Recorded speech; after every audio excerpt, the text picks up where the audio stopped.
Hello again, friends. Welcome back to twitch.tv/TrooperBerry, and welcome back to I Was a Teenage Exocolonist, where we are at the final year of this, our second playthrough.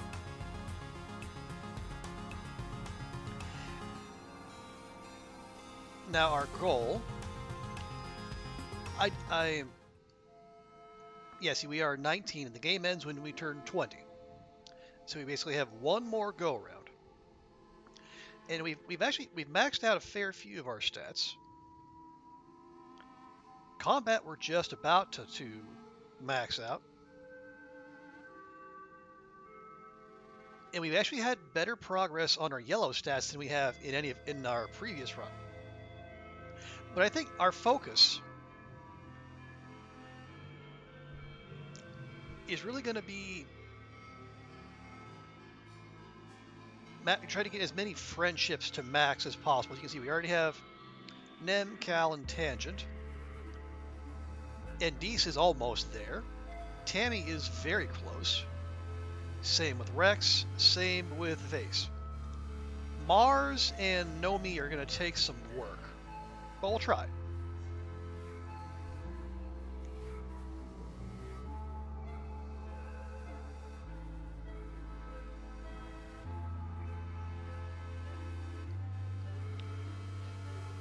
But yeah, when we left off, when we last left off, we had just finished our 18th year.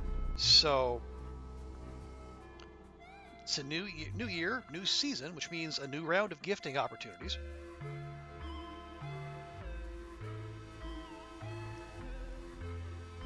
And thanks to, I think, our max empathy buff, basically anytime we do anything that gets us friendship, we actually lose stress, which is fantastic. So basically any job we do that gets us friendship with someone, less stress. Any gift we give, as long as we gain friendship from it, we lose stress. So empathy is pretty stern stuff. And speaking of gifting, let me just check this and make sure. Okay, yeah, we are actually remarkably low on our gifts here. So I suppose it's good that a lot of them are that high, because yeah.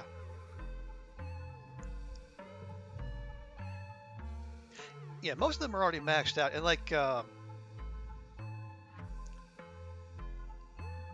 yeah, Diesel won't take much at all.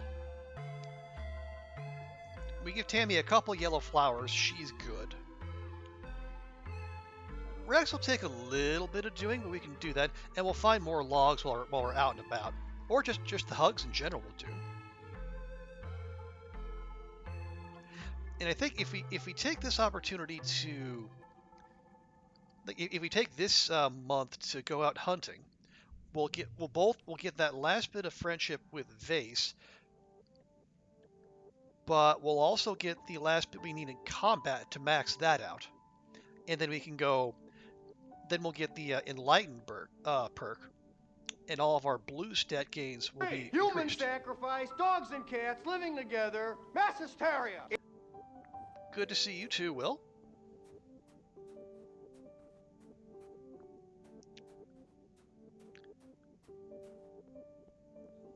Hope you are having a fantastic Thursday so far. I know it's probably early, very early for you.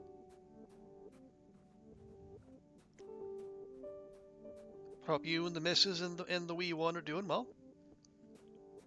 We're just kicking off here. I had to make an early run to the grocery store because there is a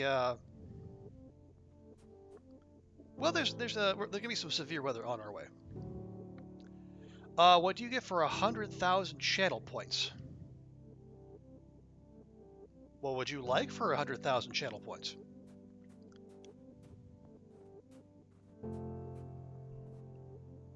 Ooh, Ethan's first day of kindergarten. Oh, that's a big one. Are you gonna go there with him? You gonna drop him off?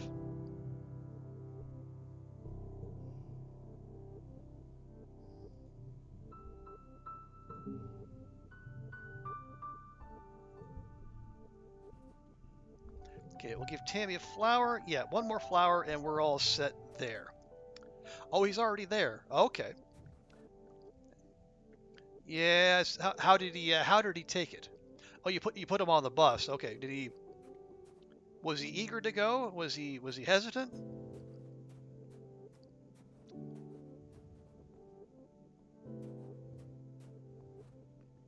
He was very nervous. That makes sense. Yeah, it's a big deal.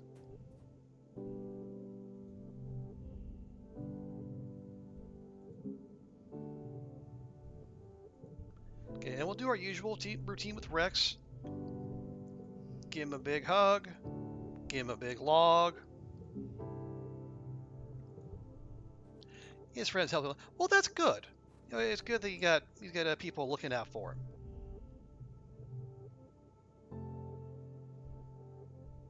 Oh, do we have enough? We have enough creativity. Nice. Barely, but we do.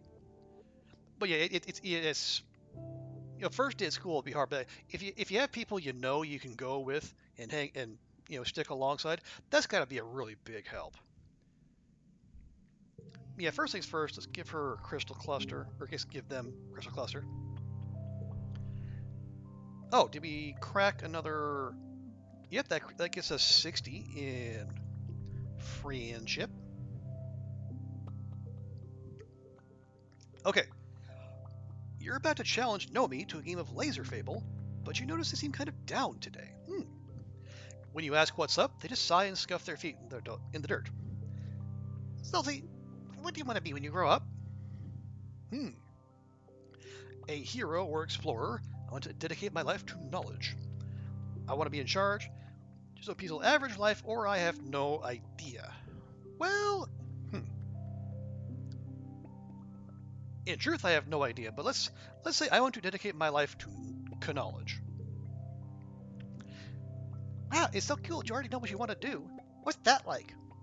I've been thinking about what I want to do with my life, but I just don't know, Nomi says, pouting a little. I thought that being here would mean I could find something I'm good at, but everything I try just sucks. It's boring, and I'm not good at anything except drawing and writing. Before we landed on Vertumna, I thought I'd end up doing what was assigned to me. We had this duty roster, right? I figured I could keep working in the canteen, and then I could spend the rest of the time playing hologames and make up stories. They frowned. I've peeled a lot of potatoes.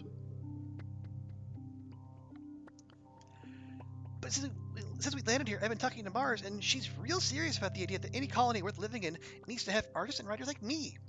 They touched their fingertips together.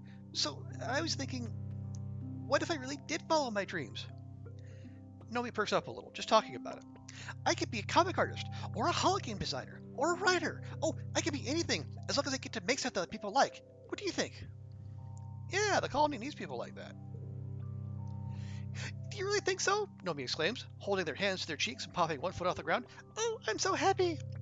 Did you know that in ancient times, there used to be people called bards whose only job was to tell stories? That sounds like the best thing ever.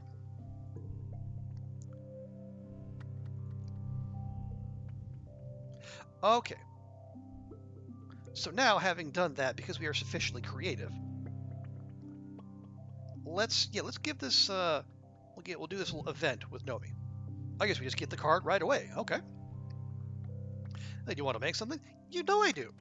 I've had this great idea in my head for months. I want to build something huge, and I need your help.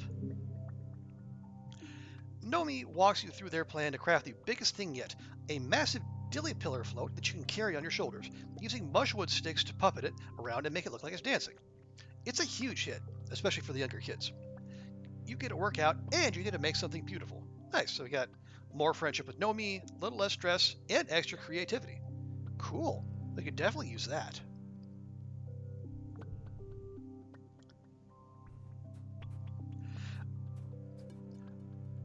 Okay, now we don't need any. We don't need to gift Tangent. We're already at max relationship with her, but let's see what she has to say. Tong is working late at the lab this evening, as usual. What's unusual, though, is the smile that brightens her face when she looks up from her microscope and sees you. Solty, oh good you're here. I was just... No, actually, why don't you just come over and see for yourself? You take a look through her microscope. Look at the shape of the spores. I've only seen this once before, when we were studying the shimmer fungus, but this fungus isn't any of the ones we'd identified as capable of spreading the shimmer. She pushes you aside and looks through the microscope again, then makes more notes on her HoloLens. Just when I think we've got an understanding of something. Solty, this could change everything. If more species are capable of spreading the spores, then the shimmer response is more widespread than we previously thought, possibly even a planet-wide phenomenon. Tong looks positively energized. Because it's a new species, I get to submit a suggested first name. What do you think? Should I name it after you? Yeah, I would say she looks, this is the face of someone who's energized, but this is Tangent, effusive emotions are really not her thing. So yeah, I would be honored. Tong smiles and then puts your name into her hollow eye. With a slight gesture of her hand, Tong's hollow eye turns off. She sighs, then rubs her thumb and index finger over her eyes. It's even later than usual for me, isn't it? Time to pack up and get going before the sanitation team arrives in the morning. She yawns, then blinks rapidly in surprise. It seems that even I'm tired. You help her pack up her workstation. She turns off the lights with one last fond look at her laboratory. You and Tong take the long way through the colony, walking in companionable silence towards the general direction of the living quarters. You've come to enjoy these walks with Tong, moving like twin spirits through a sleeping world. Tong actually stops you before you head back into the living quarters. Actually, let's not go straight back. I want to stay out a little longer. You and Tong climb up onto the walls, where the wind coming from the forest is stronger, and keep walking. The wilderness is dark and impenetrable past the defensive perimeter. Tong keeps you on the outside edge, subconsciously, or possibly consciously, putting you between her and it. I hate thinking about what's out there. Predators, dangers, diseases. All the monsters that have terrified humanity since the dawn of time, and then right outside these walls.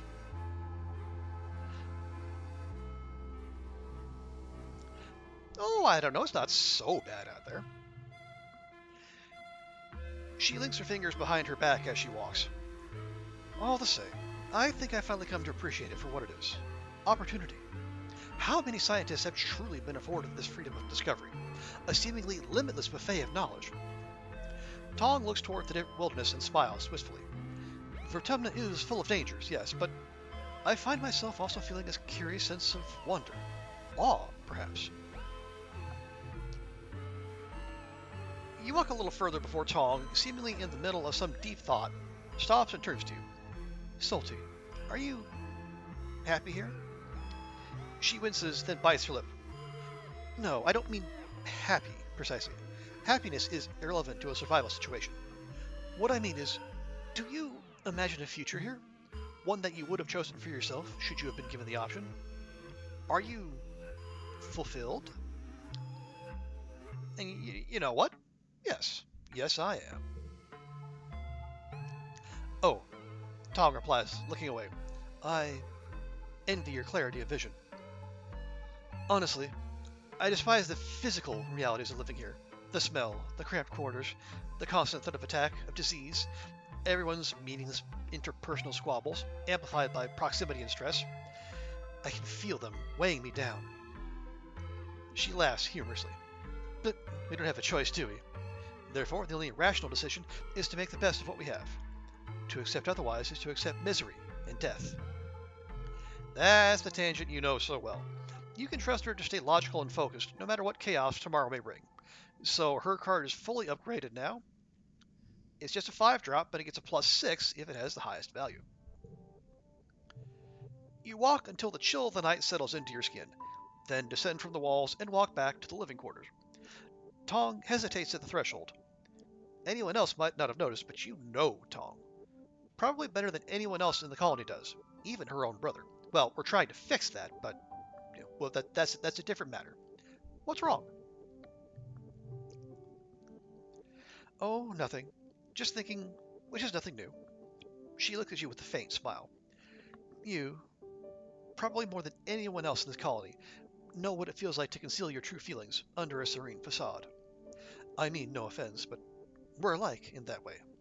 I can't help but feel unsettled by everything we have yet to face. Tong laughs.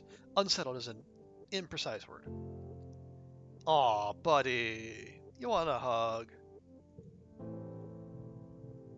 Tong's awkward silence conveys that she has to consider this deeply. Yes, she says finally. I do, actually. You enfold Tong in a gentle hug.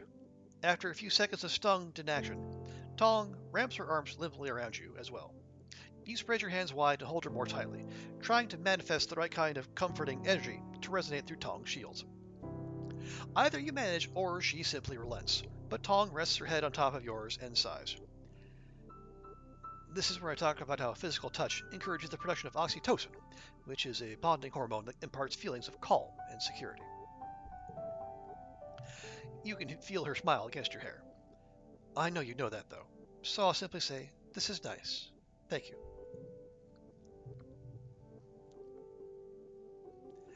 Tong straightens her coat. I am aware that I am not the easiest person to befriend. Among my more admirable qualities, I am also often cold, brusque, and tactless. I owe you my thanks for taking the time to see through that. I don't know why you would have bothered, but I am grateful. She looks toward the living quarters, as if steeling herself.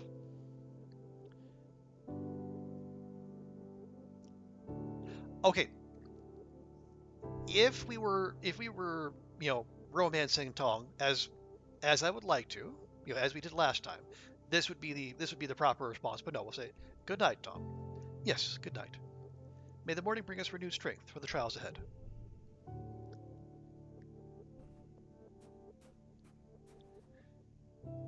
Yeah, in our heart of hearts, Tangent is our girl, but we're all in on anemone this time, and we really don't want to we don't want to be improper. Okay, so we got those two. We got Tammy. We got Tangent. We're already maxed out with anemone. Do we have anything we can give Vase, or do we even want to? And as it turns out, we don't. But that's okay, because we're going to do that with the expedition. The expedition we're going to get the vote from expeditions for the coup against Lumb, and we'll get the friendship, and we'll get the also get some more collectibles that we can hand out. Now, see, where is Dees? Dees is at 99. So maybe we save that route.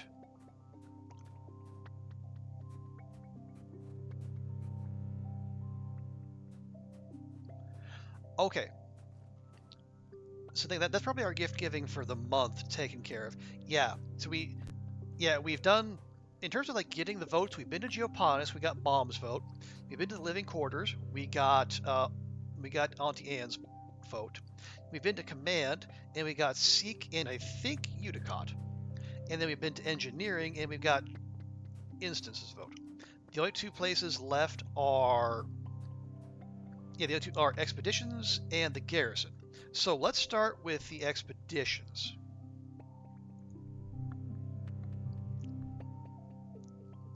And this will get us the last 2 points in combat we need, and it will get us the friendship with Vase. Where, oh, hang on, we don't even have to do. Wait, hang on. Checking with Chief Rhett.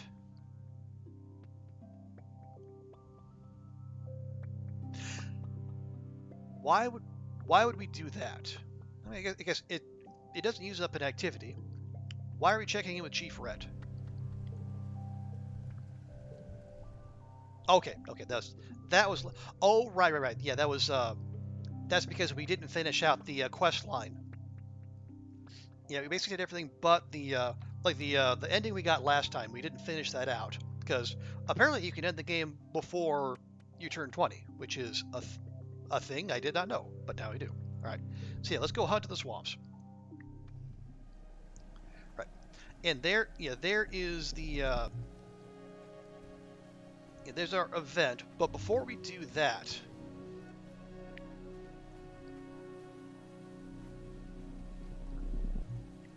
we're gonna do our usual treasure hunt here.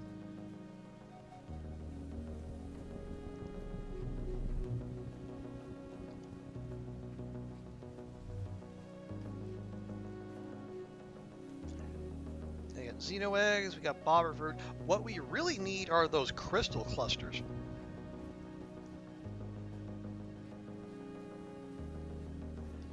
Because if we have to push up our friendship with, with Mars and with Nomi, crystal clusters are going to be the order of the day. Although logs help too.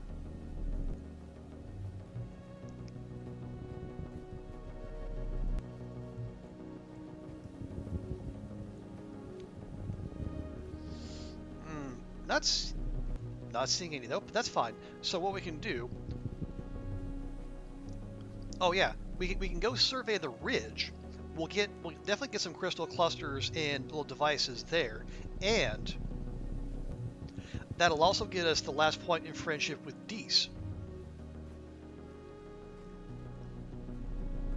So we can max him out.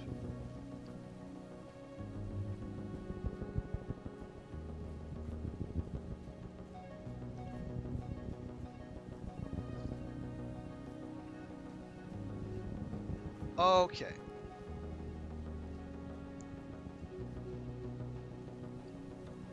I think that's all of that. So I think what we do,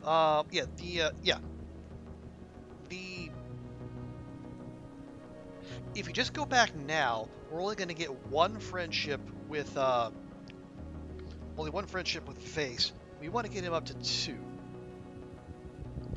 But I think if we take the Manticore event again,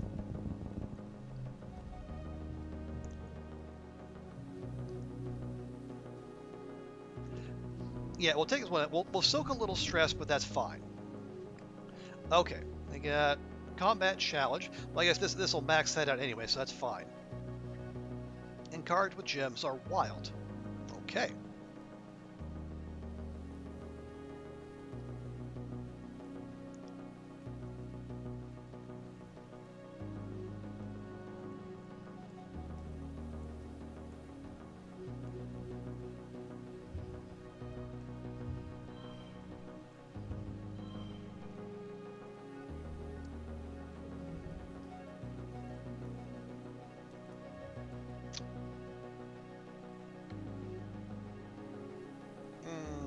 Okay, let's see.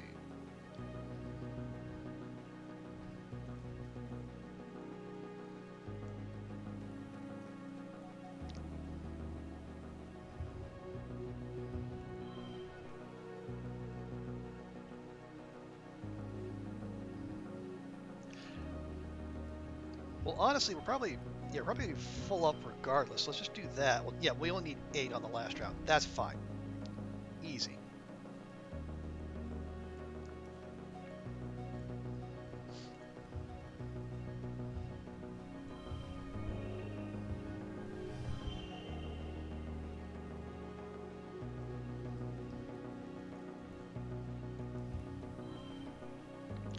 Yeah, that's fine. And we don't need to fuss about this because we're already going to be at max combat anyway. And there we go. We have now maxed out combat, so we get +1 to all physical increases. Well, that's nice, but we're not going to be that useful for us. Okay, and we got 2 friendship with Vase. We lose 1 stress for doing that. Yeah, so just like combat is something if you're going to max it out, you want to max it out early. But yes, now we are enlightened. Unfortunately, it only applies to blue stats. Okay, and that Vase is actually at 100. So there's that.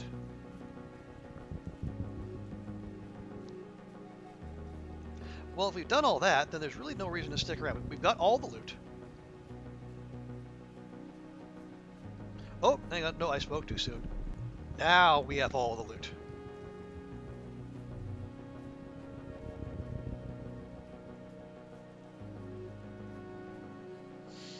And yeah, taking more events means soaking more stress, which we really just don't need.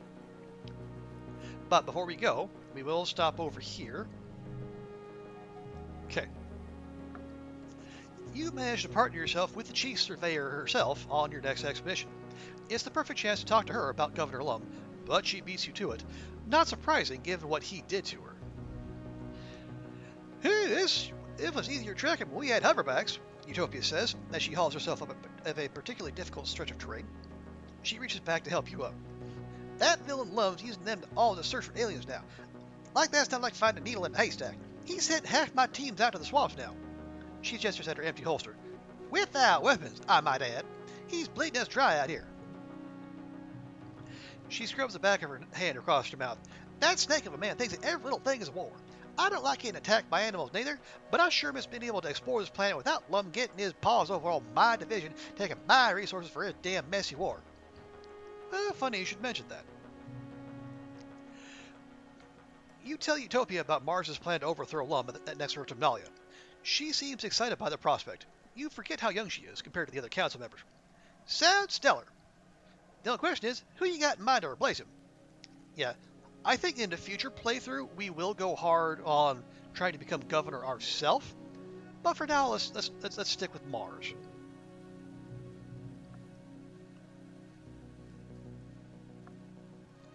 Mars? Really? Ain't she a mite? Well, she's young. She crosses her arms and gives it a thought. Well, I guess I was only 22 when I became chief surveyor. I guess it's not too far-fetched. But why Mars? What's she gonna do different than that chauvinistic float cow's arch? Pitch me. Okay, so we can try to talk her out of it. Remember what Lum did to your hand? Or, okay, let me tell you what we'll do. It's an easy persuasion challenge, which is fine, and honestly, we could use a little boost to our persuasion stats anyway.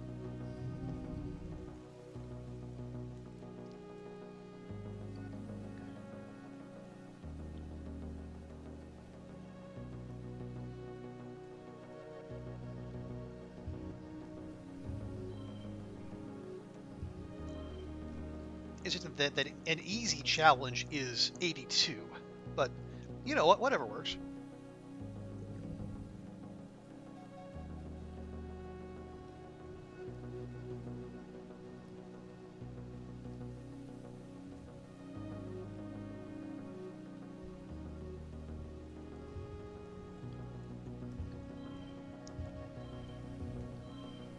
There we go. And try to get as much yellow in our hand as possible.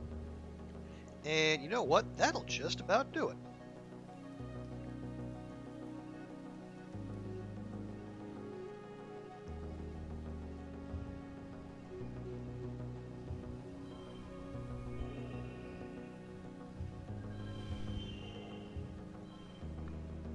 Okay, yeah, we are trying to go for the flush here, although Nem's loyalty would be a big buff. Oh, jeez. Okay.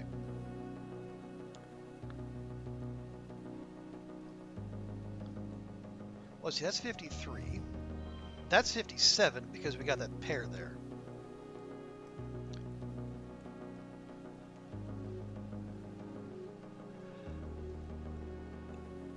Okay, autoplay fairy. How... I see. How can we do better than 57? 59. Okay. But yeah, it's unlikely that that's going to have the highest value. It's 7, 8, 9, 10, 12.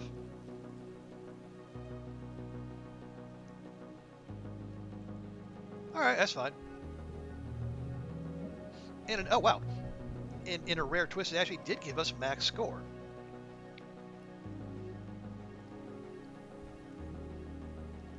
You and Utopia set out for a hard day's work surveying.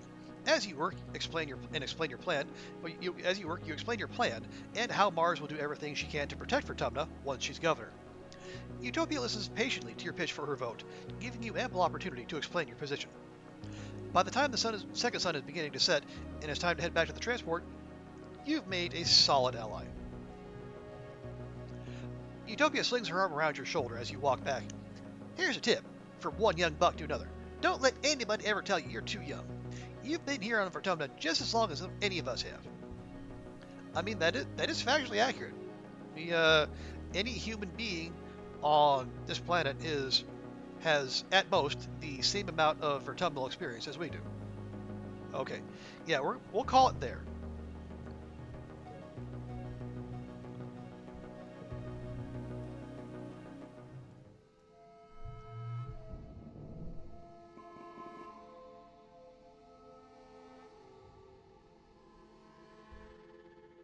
Oh, from physical boost perk.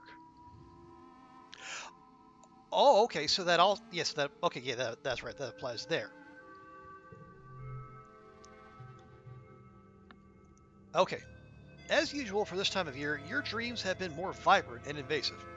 You have trouble distinguishing dream from reality during the day, and you dread falling asleep at night. How did that hot bike get in your bed? Okay, yeah, this is the a rather lengthy hallucination we had, or I guess a dream we had last time. And it because this all happened last time around, we know this is a dream. We need to stop it. Okay. You resist the temptation to chase the little hot bike and instead lay back down in bed, telling yourself to wake up, wake up. It works, and we actually get ourselves we get reasoning for just telling ourselves to wake up. How about that?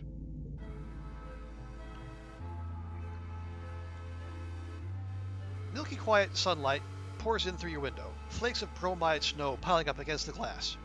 You feel as tired as when you went to bed. It's your birthday. You're 19 years old. Only one more year as a teenager. And we now have insomnia. So, for the next. Oh, how nice. For the next 3 months, our mental skill increases are +1 and -1. So, yeah, so that insomnia is going to cancel out our enlightened status. Oh, joy.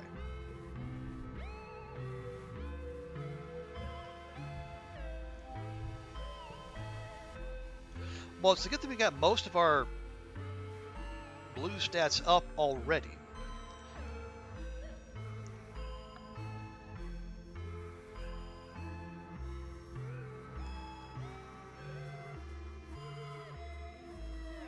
Let's see. Oh, that's interesting. We maxed out Vase's friendship, but we don't have an event with him. Strange.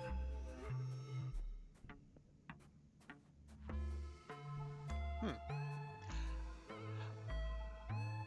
Maybe we'll check in next month, but that's usually a pretty reliable thing.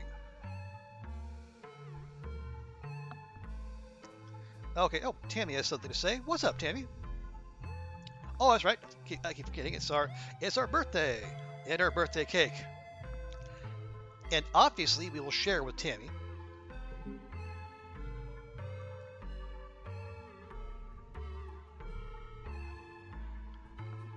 And that said, yeah, that's +2. Yeah, so now Tammy's at +100 as well. But is counting that? Because um, because usually I think if you get max friendship with someone, you get that achievement for or I guess when their card goes to maximum. All right, but we'll give it a month and we'll see if that does the trick.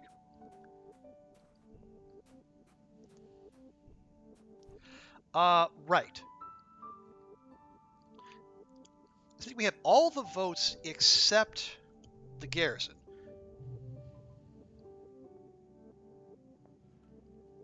Yeah, so maybe we should do.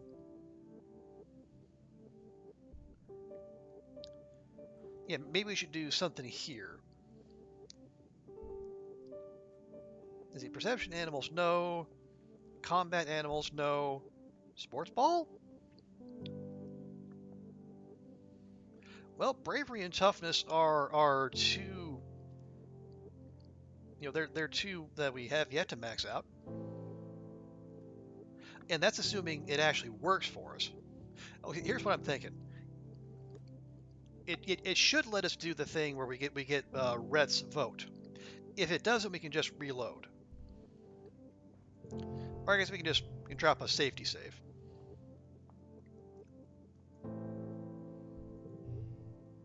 Okay, yeah, we'll try sports ball, and we'll see what that unlocks. Okay, yeah, so it does. Good. All right. You meet with Security Chief Rhett, knowing he'll be a tough sell on this whole political coup business. He sits behind his desk, hands clasped, listening intently as you explain how you and Mars plan to depose Lum during the next Vertimalia festival. When you're done, he shakes his head and sits back. You're not an idiot, Solty. You know what you're asking me to do. Having the garrison on your side would make this a military coup. If you learned Earth history, you'd know those aren't a good look. Why should I support you? It'll be peaceful. Mars is the future.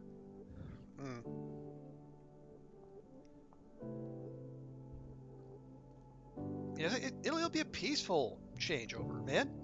Will it be? What if the governor doesn't want to step down? You don't know the dynamics at play here.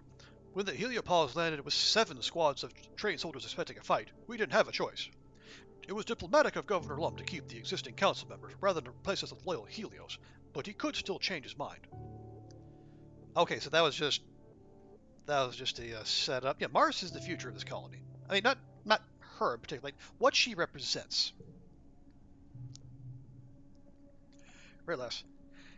You're a regular little politician on the campaign trail, aren't you? You got a lot of guts asking me to remove a professional soldier from leadership during a time of war to replace him with a child. Why the hell shouldn't I go tell Governor Lum right now there's a mutiny underfoot? Well, one, the war is because of him. Okay, well now it's going to be a hard persuasion challenge, apparently.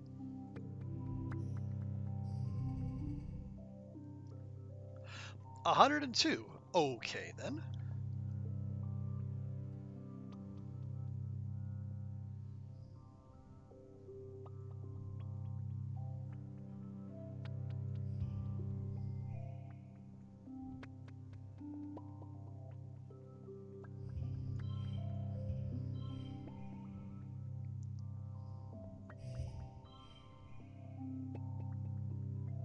Although, oh yeah, that's to cards with higher values. So what if we did this instead? And then we save that for a future round.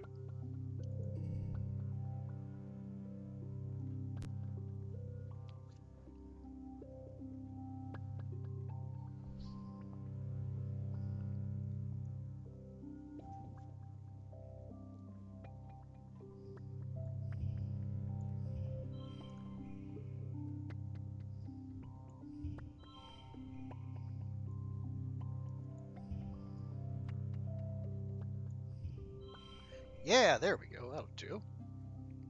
Now we'll get that extra little stat pip from that, which is helpful.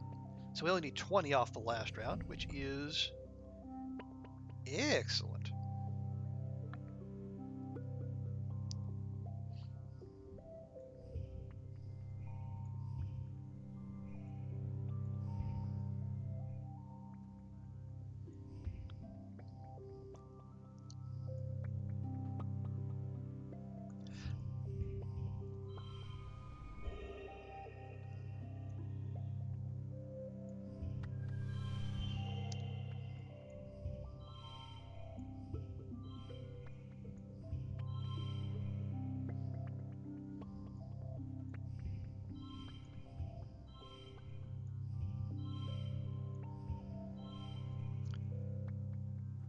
Yeah, there we go. That'll be fun. Okay, so we got 70 out of that. And let's see how autoplay fairy tells me I have screwed it up this time.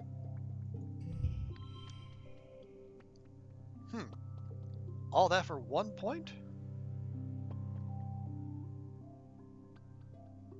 No, yeah, 1 point is 1 point, and we've seen that it can in fact give us the highest possible score, and there we go.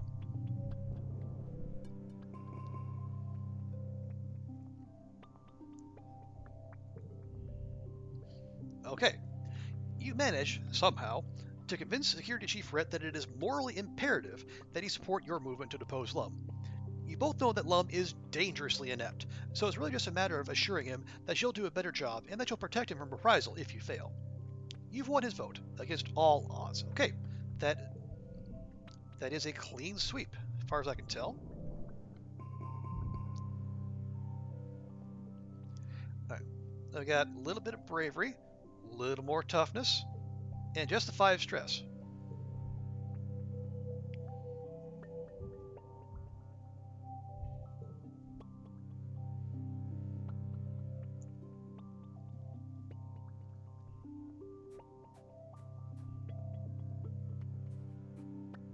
Okay, so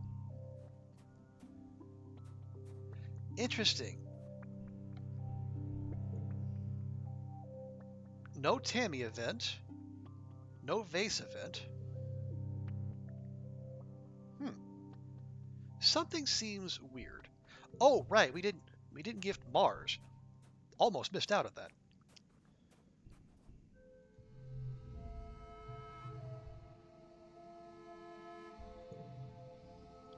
Go ahead and give her one of those. And I think, yeah, we can do the event. What's that? That's a persuasion of 40.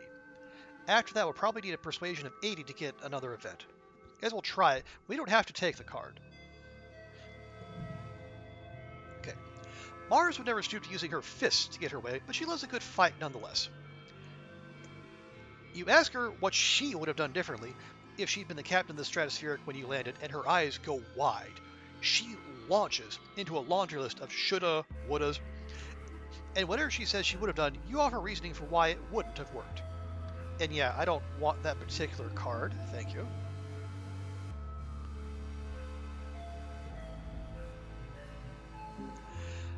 After a little while, this Mars is positively invigorated. Wow, you really thought about all of this, didn't you?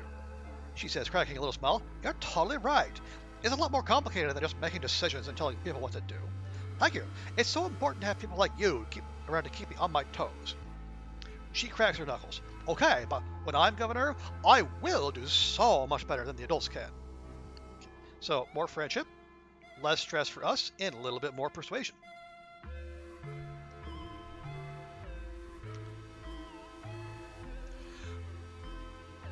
Okay, so here's what I'm thinking. I think these are going to roll off right about the same. I think that they're both going to roll off next month, I think.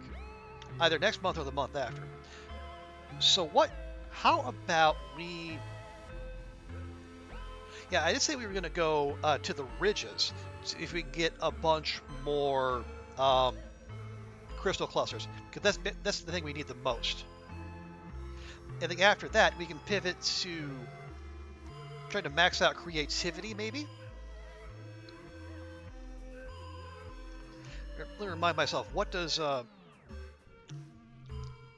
creativity? Is it the cafe?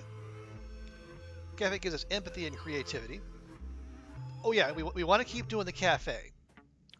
I know we're maxed on empathy, but it also gives us 3 creativity, and it also helps us progress reconciling Tong and Dees, which is another thing to be desired. Now, we've done Hunt of the Swamps. I think, yeah, you want to survey the ridge and grab all the things there.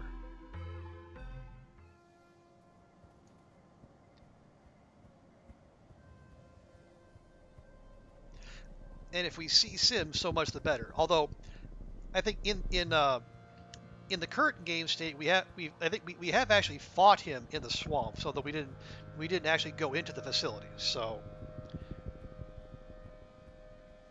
maybe we still have some hope of getting on okay with him. I guess we'll find out. Okay, did we leave? Yeah, we didn't leave anything behind there. Good. Hey, Q. Good to see you. How's it shaking? How is your Thursday so far? Early, I assume?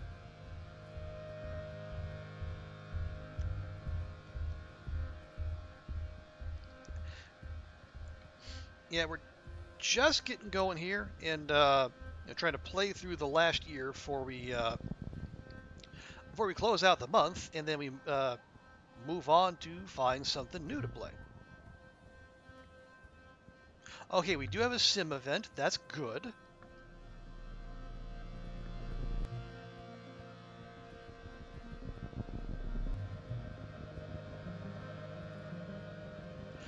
(8:40 a.m.). No, it is early, but I don't know. I mean, for some people, their day is already well and truly started by then. Not me. I am not among them. You're watching Pokemon Nuzlocke?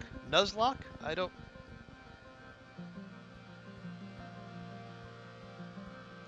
I am familiar with Pokemon. I do not know what a don't know what a Nuzlocke is.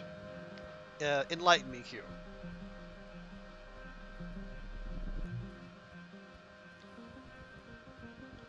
Yeah, we're getting way more yellow flowers than I was expecting.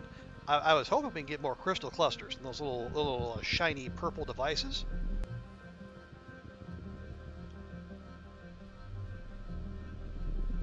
Yeah, those things. Oh wow, there's actually no event back here now. Interesting.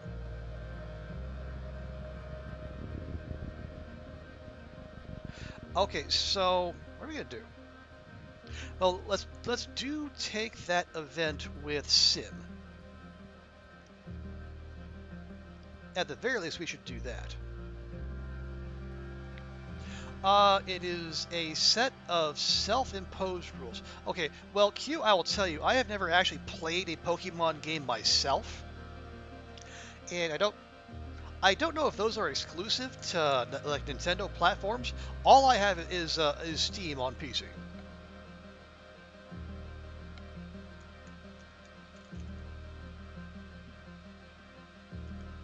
Okay, what's up, Sim?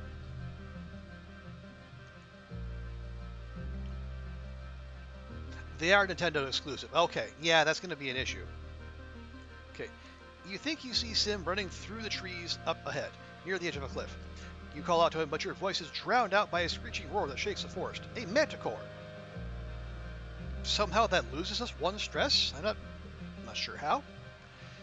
You're feeling a remarkable lack of self-preservation today, so you holster your scanner and follow the noise through the trees.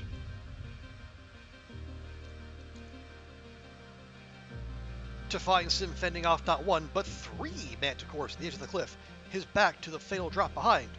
He's bleeding profusely from his hairline, and his left arm hangs uselessly at his side. Doesn't exactly look like that, but okay. He doesn't even register your presence as he tries to calm the beast with soothing sounds. One of the manticores knocks him off of his feet, and your heart lurches as a spray of stones scatter down the cliff. The beasts have him completely at their mercy. The lead manticore's delicate feet pin Sim's tattered clothing to the ground, spittle drooling from its misshapen jaws, and you watch Sim's expression twist with an emotion you've never seen in it before. Fear. I mean, okay, we have been kind of on the gardeners this playthrough, but come on, we gotta save Sim, right?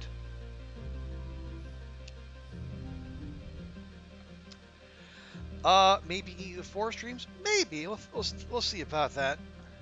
Um, I know I did promise to play Alien Isolation, but I almost kind of wonder if that's a game that's best suited to play in October. Spooky season and all that.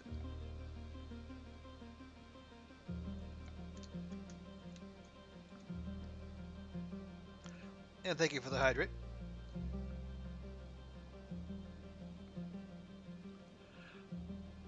Spooktober. Yeah, that's kind of my thinking.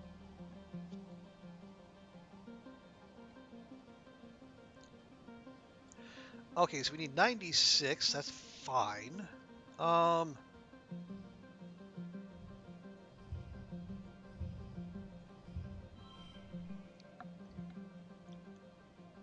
SCP-CB? What is the CB part of that?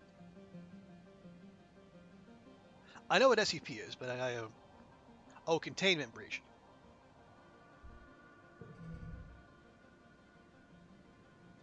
Hmm. Well, minus to red cards. We don't like that necessarily.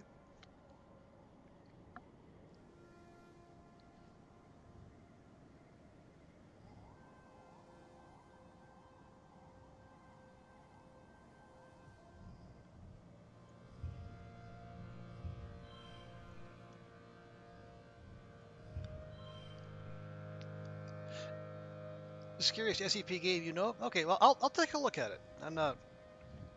I think I've seen someone play it, but I'm not 100% sure.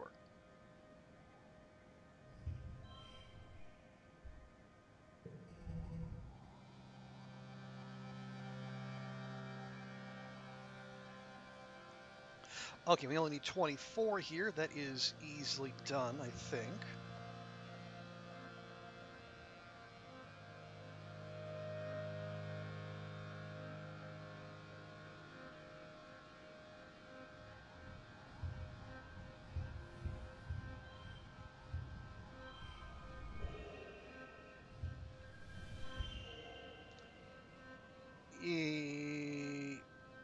Yeah, that's fine. And it's yes, it's combat, which we already maxed out, so we don't need to fuss over that. We're not going to get any benefit. It's free. It randomizes the layout. Oh, so it's no actual map. It's is it what's the term? Procedurally generated?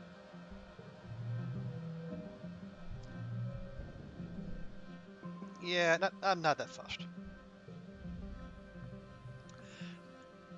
Kind of procedural. Okay.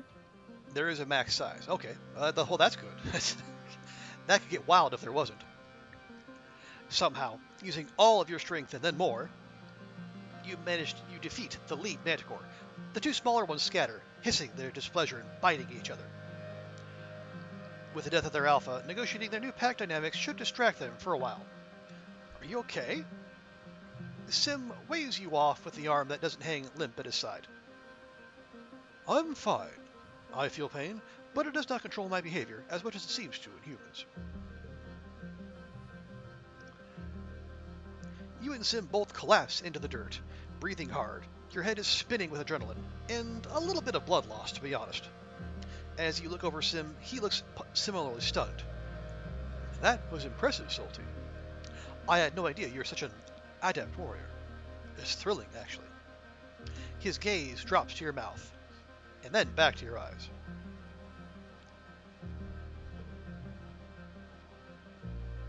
And suddenly we're up to 80 relationship with our pal Sim here.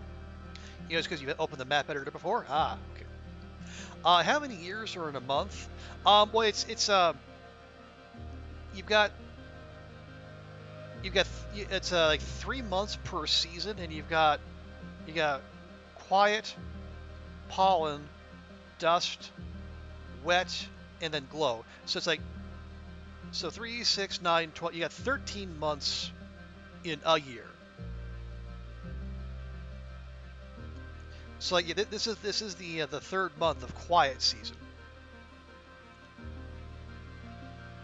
I think that somewhere early in the game they said like they gave a kind of equivalence to like the Earth days versus days on Vertumna. Years in a years in a month? Hmm. I don't think there are years in a month. No, we have yeah, we play for 10 years in the game total. Years in a what? No, there aren't years in a month. There's months in a year. Like what one go around of this wheel here makes 1 year.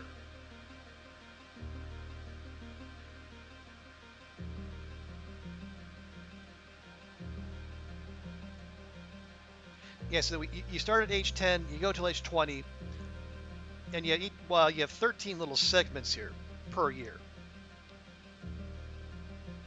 So yeah, 13 months per year, 10 years. So there's 130 months per playthrough. Okay, well it's obvious Sim wants to kiss. We'll just kiss him.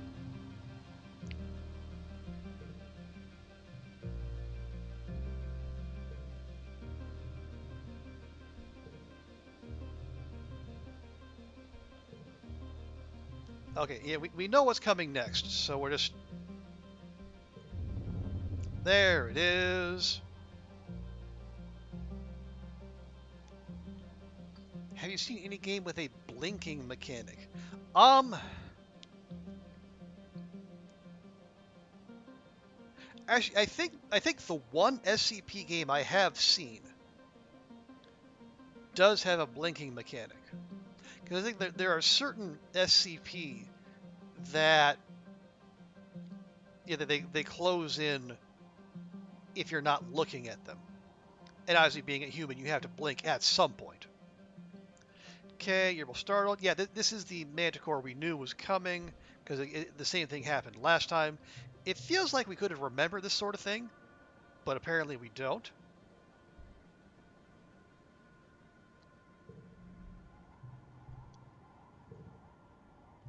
Okay. Manticore takes Sim's neck in his jaws. He screams in pain. Yeah!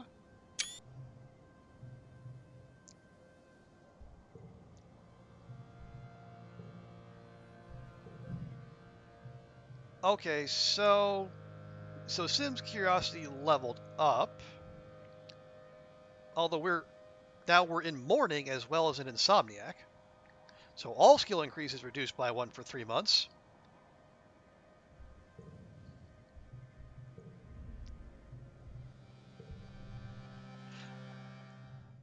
Well, it's a good thing we got the loot.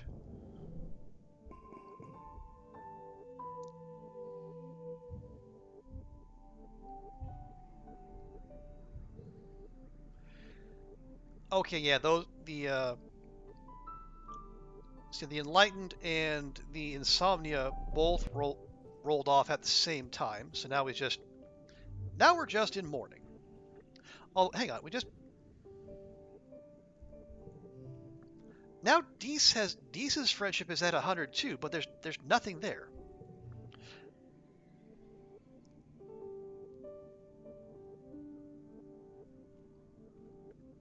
Oh, good grief. All right, hang on.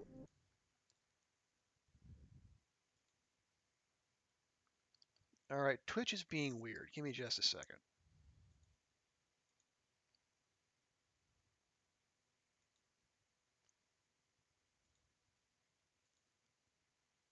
All right.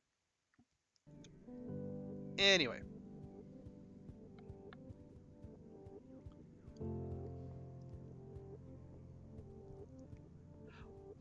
Okay, I don't. Hang on. Let me just first let me. Okay, we have enough stuff to where we should be able to do some gifting.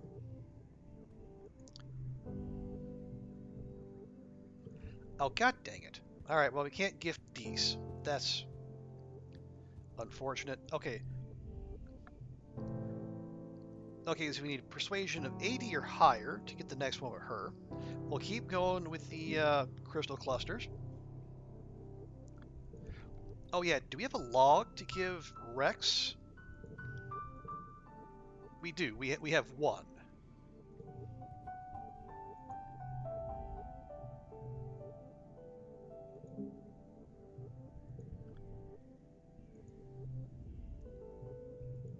Okay, there is a birthday present for you there, buddy. Okay, so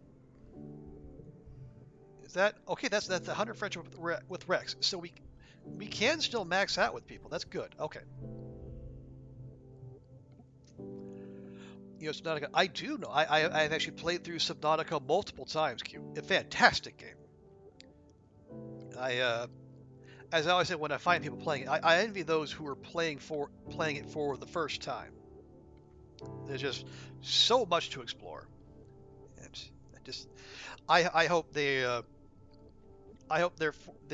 fortunate enough to be able to dodge, people in chat who want to quote unquote help by telling them where everything is and where to go and whatnot. The exploration is the whole point of that.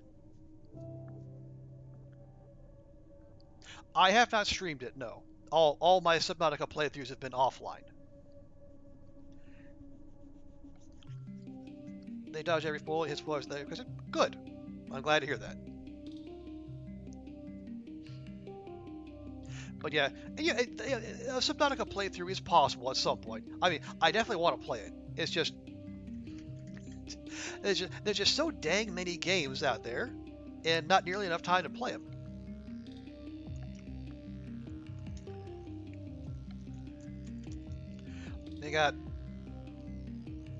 There's and I got a bunch of games in my library I'd love to play and show off to people, and there's even more that are on the wish list that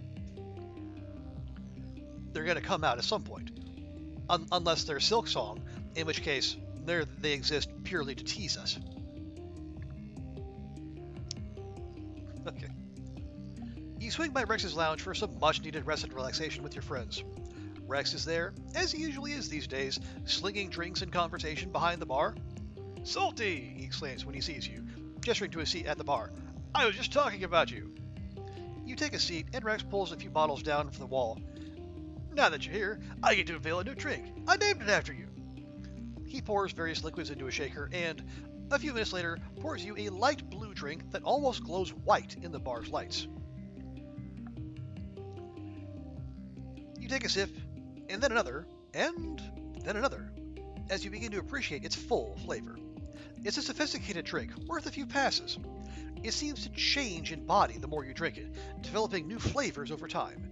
Rex leans his elbow on the bar. "It's good, right? It's for sipping, when you're here reading reports or something.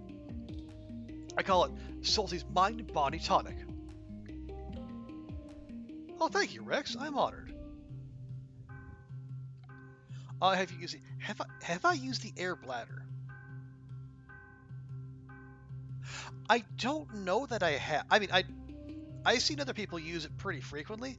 I guess the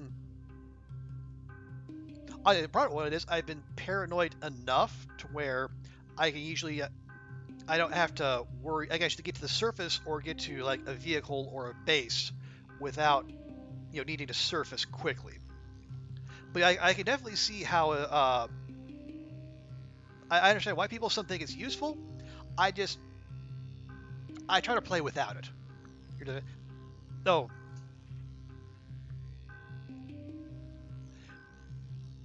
But are you the only one who uses the air bladder, or the only one who does not use the air bladder? Because I've seen plenty of people use it. If people don't just one tank it, maybe they take 2 tanks. I have seen people use the air bladder, and honestly, like as long as you're not if you're somewhere with easy access to the surface, then it makes sense. But I think at some point, like once you start going down deeper down, and like you're several hundred meters down, I think the air bladder loses its effectiveness. Oh, do you know what? Were you thinking of? I think. Oh, the thing that's the question mark and the exclamation point together. I believe it's called an interrobang.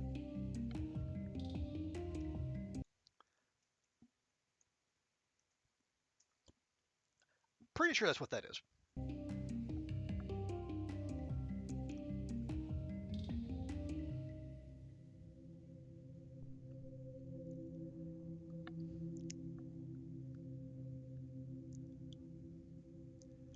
Okay.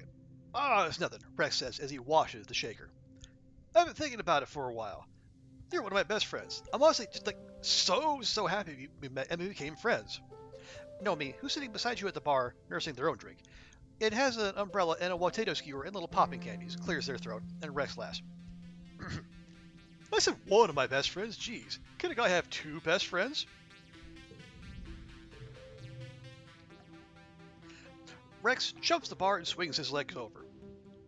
"Why don't you stay a while, Solty? You've been working so hard. Let me help you relax. What do you want to do?" And yes, Q, it is very much a fun word. It is, I say it's right up there with exsanguination and defenestrate as those are words that are just fun to use. Karaoke? No. Shots? Eh. Okay, board games probably a little sedate for Rex. You know what? Heck it, let's dance. Rex grabs your hands. "That's a great idea," he says, and he leads you over to the dance floor. It's usually empty this time of day, piped with fairly unobtrusive lounge music from the Hollow Archives, but Rex fiddles with the sound system until something fun and danceable comes out. "Come on! I love this sound!" You and Rex throw yourselves around the dance floor for a few songs. It doesn't matter that it's the middle of the day, or that you're one of the only ones dancing, or that you can feel other people watching you with amusement.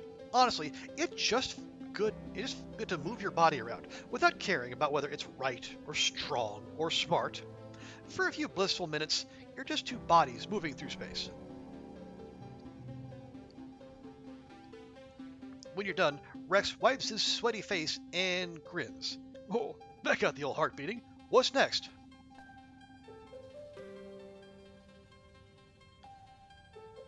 What is the lowest chance you've hit in a game?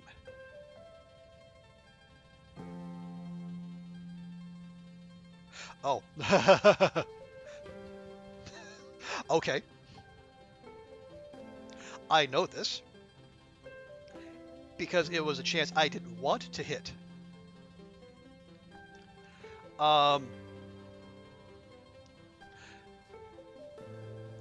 Well, I don't know the odds off the top of my head.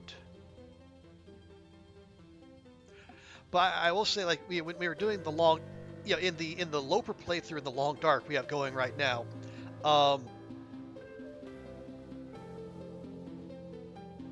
we had, it was like a 1 in 1, it was like a 1% chance to, like, what happens, like, if you eat a piece of predator meat when you have less than cooking 5, you're on Stalker or Loper, you have a chance of contracting intestinal parasites, which the community has deemed buttworms. And if you just eat one, you get a 1% chance. And I think if nothing happens over the course of, I think, 24 hours, the risk clears. And I think, I was in Broken Railroad. Just cooked a piece of wolf meat. It was Loper, obviously, so we were low on food. And so we just had that one piece. I think we got like 22, 23 hours in. I think we just go down off of the down from the climbing area that was the top of the path that goes up and over. And if you take the climbing area down, it drops you right by the maintenance yard. We got down. We were on our way back to the maintenance yard. The first step Astrid took after the goat, sprained an ankle, and then the next moment, she lost the 1% roll and got the buttworms. And on Loper, that means you need 20 days worth of antibiotics or reishi tea to treat it. And even if you manage it, by that 20th day, you will lose like 40% of your HP bar and 3/4 of your energy bar. It is wicked. Okay. Fine. Karaoke. Yes, 20 days worth. It is brutal. Now, fortunately, I had an absolutely silly amount of tiny reishi teas saved up because I was spam cooking teas to get to that cooking 5. So we made it through. And honestly, if we hadn't got cooking 5 or we hadn't got the buttworms there, that character might not be alive. Because I had Astrid stay in place, hunt the local wolf population. We made wolf and deer and rabbit skin clothing, which is good because the world hits maximum cold after 50 days. And I think that hit right around like day 30, 35. So yeah, unlucky on the roll, but we were because it's Broken Railroad, there were wolves aplenty. You just made it to 10 days lived in Pilgrim yesterday. Solid. Are you I can't remember, Hugh. Have you played much of the Long Dark? I can't remember if you told me or not. You have, okay. But yeah, that was it was one of those things where we just made the best of a bad situation. And in the course of doing that, we did get to cooking 5, so we are bulletproof to the buttworms from there on out. You don't stick to one save though. Ah, okay, yeah, that makes sense. And you're hardly alone in that. You know, the new run energy it's a big thing. All right. Yas, great idea. Rex cheers. Or sorry, that was Rex. I was looking at Mars, but anyway. Rex cheers, and then he leads you over to the karaoke machine. Nomi and Mars join you as soon as they realize what's going on. Those two can never resist a chance to show off.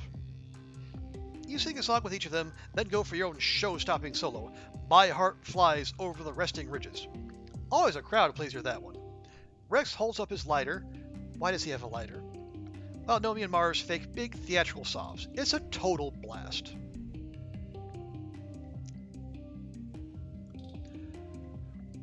Dual achievement on data. Oh, nice. What achievements? This game has a lot. I think it has like 45 or so. There's 29 different endings plus some special endings, and I think it's like 40 or 45. I think we're getting close to like halfway there. Survive for 10 days. Good. Go for 10 days without starving. Nice. Yeah, I think I have all the Long Dark Steam achievements except one.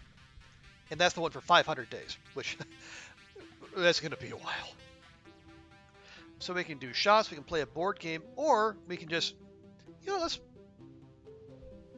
want that, but heck it, let's play a board game. What about this one? I don't think we've played it before. You settle down together to play a game. Mars joins you. Oh, this one. I've played it before. It's a game from Earth about owning property and making people pay rent for staying there, and eventually making them so poor they can't keep playing, and then you win. Rex looks at the box dubiously. What's rent? And Mars shrugs. You set up the game under Mars's guidance and play a few rounds. After a while, it's clear that Mars is the only one with any killer instinct. You and Rex just let the others stay for free on your property. After a while, Mars complains that you're not playing the game right, and she leaves in a huff. Mars would be the Monopoly player, wouldn't she? Okay. Yeah, I had a great time. Thank you. Nice. Okay, so we've unlocked Rex on the main menu. So we can still get people to 100 friendship, although I wonder what does that mean for Tammy and Vase then? Maybe we'll try gifting them. Maybe that'll do something. Oh, I'm glad. I'm serious. You're like the best part of this whole colony. I don't know why you picked me, but I'm happy you did. He walks you to the door of the bar and waves as you depart. So his card upgrades to 6, and then gets plus 6 if we're over 50 stress. Okay. Hang on. Hang on. Now Tammy has something. Does Vase have something? He does not. Okay, weird. Around 42 IRL days of gameplay if you don't sleep for 500 days. Oh, yeah, that's not... I think, what is it? It was like... I don't know the exact... It's like 1 hour of gameplay is supposed to correlate to like one in-game day, or 2 hours is 1 day. Okay. Yeah, it's... Well, but 500 is very much about endurance and keeping yourself interested and engaged, which, let me tell you, not easy.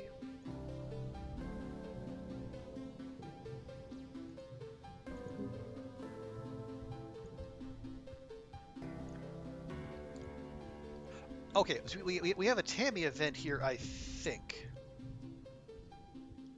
Okay. Oh, there you are, Solty. Tammy bounds over to you in a bright mood, her daughter Echinacea at his sling at her shoulder. Could you do me a big favor and come with me to the cafe? I need your opinion on the thing I've been making. Well, Tammy seems excited about it, so sure.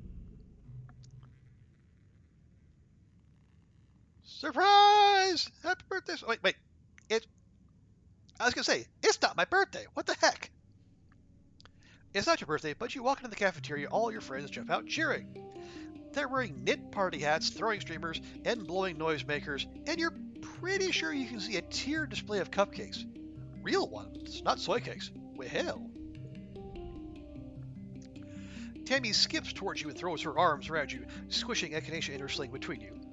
You sputter that it's not your birthday, but Tammy just laughs. I know it's not your birthday, silly, but you've been feeling under the weather, and I wanted to show you how much we all love you. The others raise their glasses to you. They cheer happy birthday again, laughing at the joke. You can feel their love like a blanket wrapping around your shoulders. You're so special to us, Solty. Echinacea gurgles and lets out a warning wink. Wink? Do babies go wink? Alright. And Tammy bounces from side to side. I want you to enjoy yourself. Go ahead and make while I put the finishing touches and everything, okay?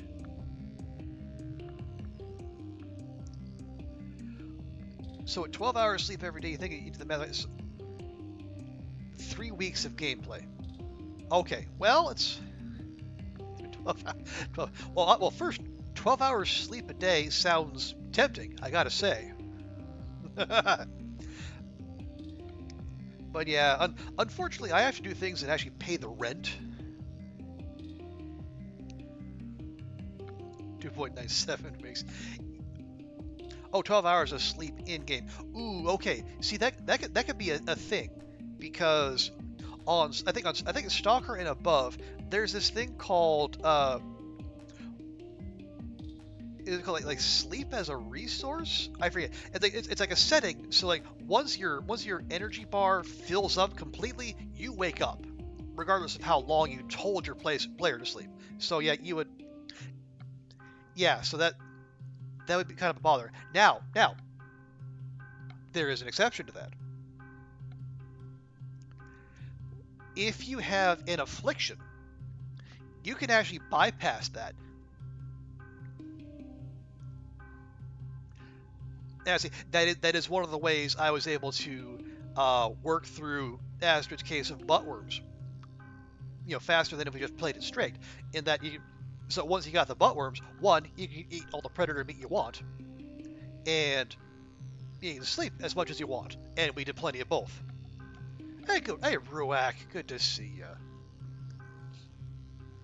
And yeah, TLD has a lot of time skipping.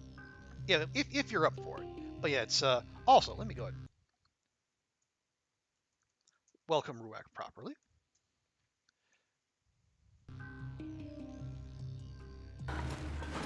Yeah, there we go.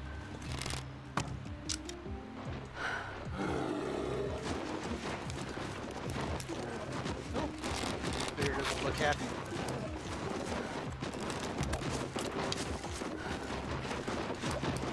Now, is that a Timberwolf mountain bear? It looks like a Timberwolf mountain bear.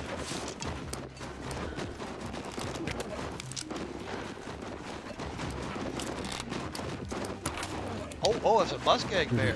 Wow.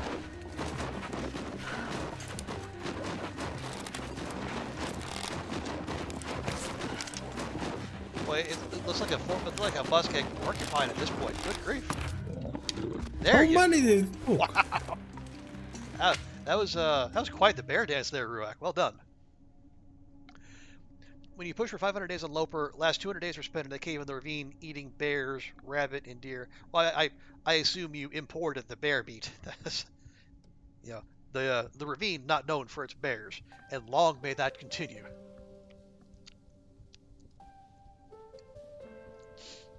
Yes, Q, that was some expert bear dancing, and apparently it is much easier to do the bear dance if you're on controller as opposed to keyboard and mouse.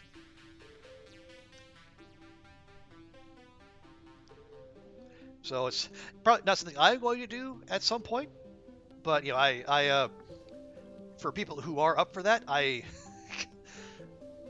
salute them. Wouldn't be me. But welcome in, Ruak. Hope you're having a fantastic Thursday. Quite easy to do once you get the hang of it. Well, I suppose I'm just old and set in my ways. And yeah, my pleasure. Okay, Tammy gives you one last sunny smile as she bustles away. The sound of Echinacea fussing and crying is audible over the murmur of conversation that erupts as the party begins in earnest. Well, let's start with our girl. Let's start with Nem. Nem is sitting cross-legged on top of one of the tables, slipping a coin. Hey, Solty, she says as you approach, snatching the coin out of the air with a crooked grin. Heads or tails? Heads. Nem slaps the coin on the back of her hand. Heads! 100% accuracy. Too bad you can't do that on the range. Last of the month? Yes, it is the last day of the month, Q. So it's and you know what comes tomorrow? Tomorrow is September, which also means Subtember.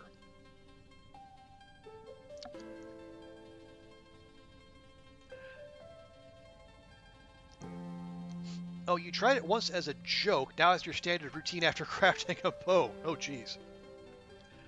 Well, I guess if it's your standard routine, it probably feels pretty normal by now. Yeah. Oh, Q. September on Twitch is also Subtember, where I think Twitch there is a discount on subs. I forget exactly how much. But yeah, I think subs are cheaper that month, and I think. Oh yeah. Ruing. As far as I know, September is a thing, and I think there's also something to do with like the Partner Plus thing they got going on. Where, like, I think points accrued in September count for something. I don't know.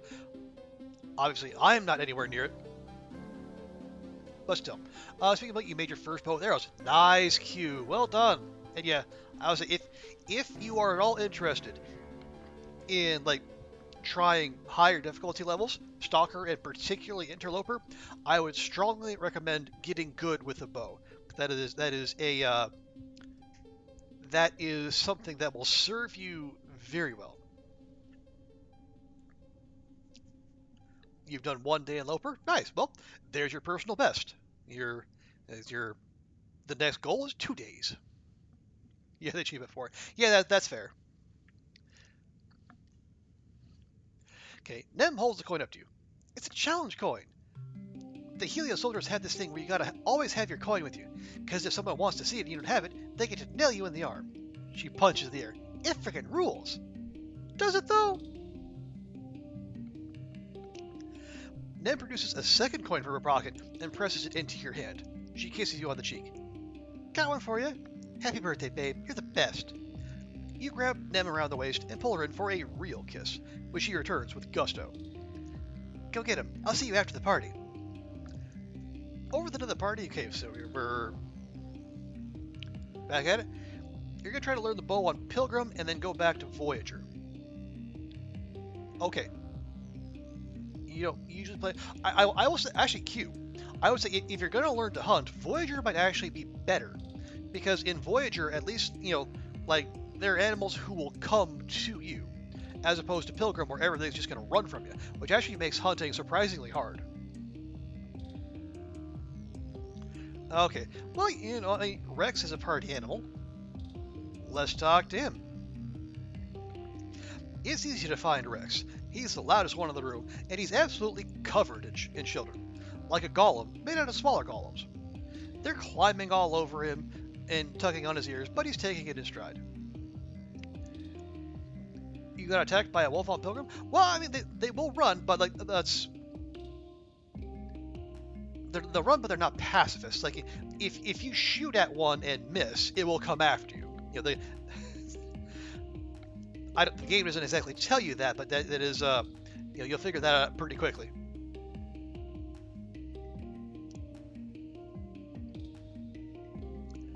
But yeah, it's so I guess it is possible to goad them into attacking you, even if you're on Pilgrim. It was fleeing and you ran into it by accident. Oh, okay. Well, that'll do too. Hey everyone, say hi to Solty. Rex says, and the children all yell at you before releasing Rex and scattering like stink roaches. Rex laughs and takes the chance to stretch, swinging his arms over his head. Thanks, I was done for. Considering a career change? Rex lolls his head to the side.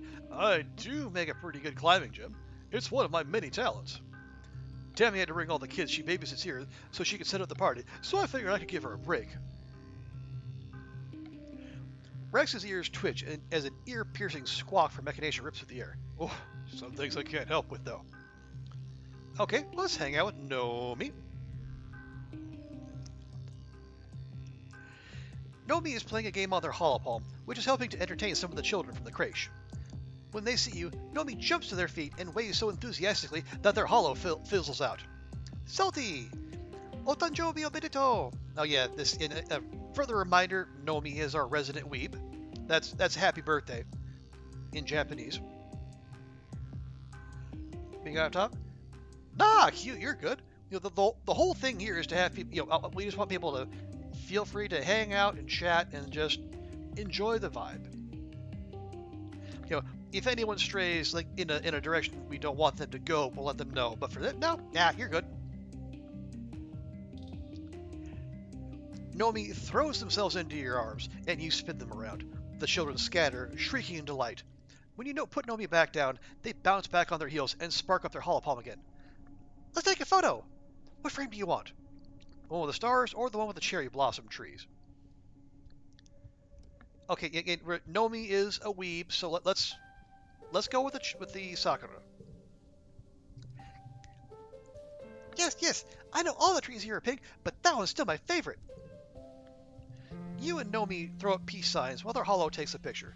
Nomi scribbles BFF on it with her finger, and seconds later the haptic input in your own holo pulses as you get a copy. You barely pay attention to the game, mostly just to chat. Okay, that's fair. You know, I said, we like to have people hanging out in whatever form they choose. And you also like the art. Yeah, the art is really needed then. It's one of the many selling points of the game. And the fact that this was this whole game, all 29 endings and more, was a two-person operation. Saving. Oh, well, one, hi, Daunt. Two, why are we saving you? What happened?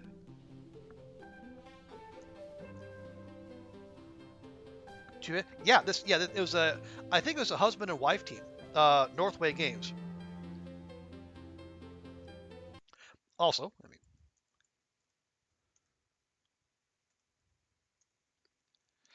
you're having to work after your normal finish time. Oh no! Oh crap! That's not. Thanks for the bandages. My holes are satisfied. I'm glad to hear that. Ooh, we got a blue hair. This is I'm a humble woods salesman. This clip's been around for a while. I've heard about your wood actually. Yeah, well, it's quite famous, well renowned throughout the lands for being some of the best. I got a wide assortment here. I got regular wood. I got hard wood. I got explodey wood. I've even got shooty wood as well at the moment. Shooty wood? What does that do? Ah, yes. Good old Drongo.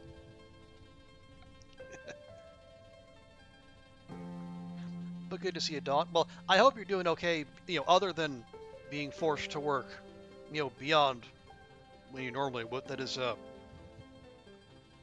hopefully that's a one-time thing and not something that they're going to ask you to do on the regular. It is, not great.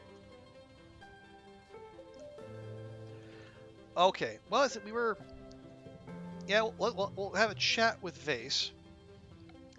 You spot Vase leaning against the wall. Apparently, Vase has decided to be invisible now.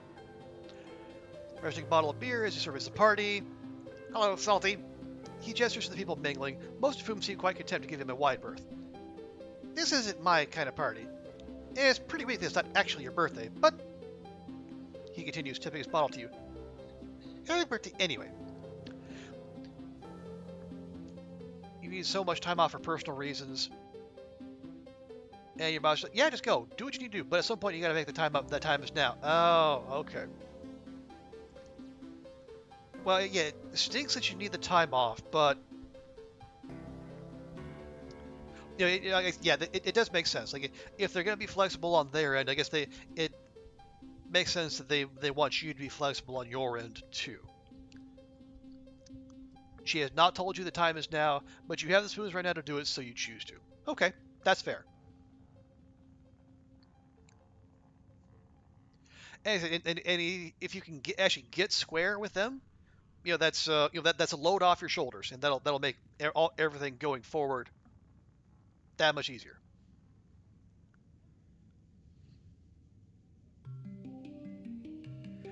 Okay, well, thanks, Face. I appreciate that. It's still ridiculous. Birthday parties are for children. Okay, you just calm down. Did you get the time back now? You feel better? Okay, good, yeah.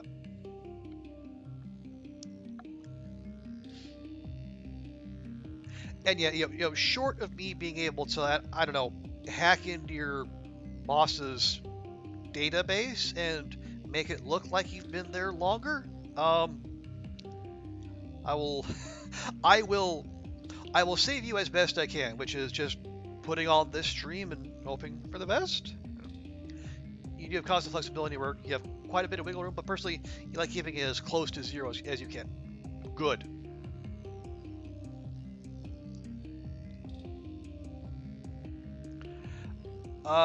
Do you watch? Are you asking me a Q? Because the answer is very much yes.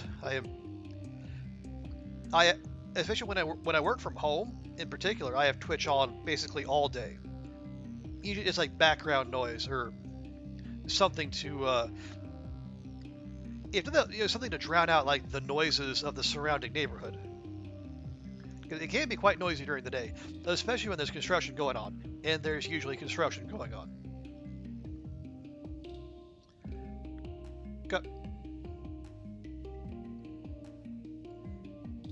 Most common nation? Nation? Was nation the word you were going for, Q? Like what? Like what most common country? Because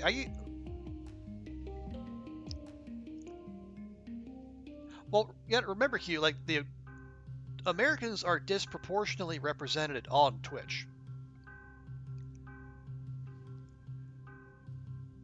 But I watch folks from all over, and honestly, given time zones, I probably because like a lot of the North American streamers are on when I'm asleep, so I'll see people from Australia, New Zealand, Japan, Korea, or I'll see people in Europe, like Western Europe, and like people in North America, I'll either catch like right at the end of my night or right when I wake up, and that's assuming they stream quite late, because like usually like my workday will start between like 9 and 10 here, and that right now that's between like 9 and 10 p.m. Eastern time. You seen a lot of Philippine streamers again recently, or Philippine streamers? Okay, I can't say I've seen a whole lot of them.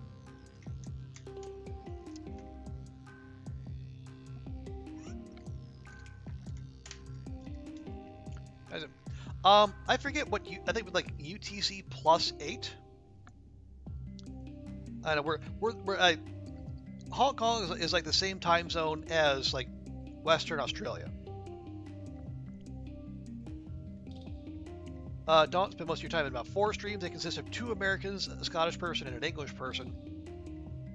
Or maybe 5 streams. Okay, I could probably guess most of those, but I'm not gonna, because we want to, let's leave a sense of mystery.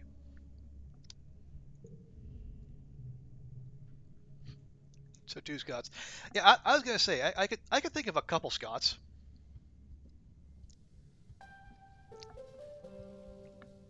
13 hours ahead of Central. Yeah, yes. Right now. I think when daylight 13. And I think when daylight savings happens next month, then it'll roll back to 12. Will it? No.